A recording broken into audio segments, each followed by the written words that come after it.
آپ کو معلوم ہے, ان کو معلوم ہے, یہ بالکل جانتے ہیں کہ دہشت گردی میں, اس کرمنل مافیا میں, ان کرائمز کے اندر ایک بہت بڑی تعداد افغانیوں کی ہے. فیکٹس اینڈ فگرز ہیں, آپ صحافی ہیں, آپ کے سامنے ہیں. جب ریاست پاکستان کہتی ہے, قانون نافذ کرنے والے ادارے کہتے ہیں کہ ان کو آپ واپس ان کے ملک بھیجیں, تو آپ کہتے ہیں کہ نہیں ہمارے بھائی ہیں, ہم ان کو واپس نہیں بھیجیں گے کیونکہ وہ آپ کے کرمنل مافیا کا حصہ ہیں, کیونکہ آپ ان کو اپنے سیاسی مقاصد کے لیے استعمال کرتے ہیں.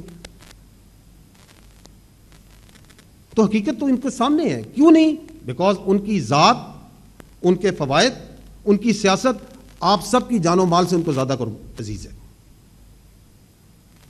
اور جب آپ یہاں مس گورننس کریں, کرپشن کریں, تو آپ نہیں چاہتے کہ اس کے اوپر بات چیت ہو. تو یہاں سے they are happy, they are absolutely happy کہ یہاں سے صرف سیکیورٹی کے واقعات اور دہشت گردی اور ٹیررزم کی سٹوریز آگے ہیں تاکہ باقی چیزوں پہ بات چیتیں نہ ہو. Nobody should talk about your governance. Nobody should talk about your performance. کوئی یہ بات نہ کرے کہ یہ اربوں روپیہ جو آیا یہ کہاں گیا, کدھر گیا, کس پروجیکٹ پہ لگ گیا, تاکہ پورا دن بیانیہ جو ہے وہ سیکیورٹی کے معاملات پہ رکھا جائے.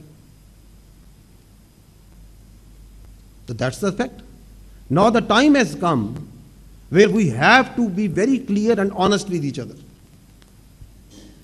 Because اس فوج کے بچے, ان انٹیلیجنس ایجنسیز کے بچے, اس پولیس کے بچے, آپ کے بچے ان دہشت گردوں کے ہاتھوں ڈیلی جو ہے اپنی جانیں دے رہے ہیں.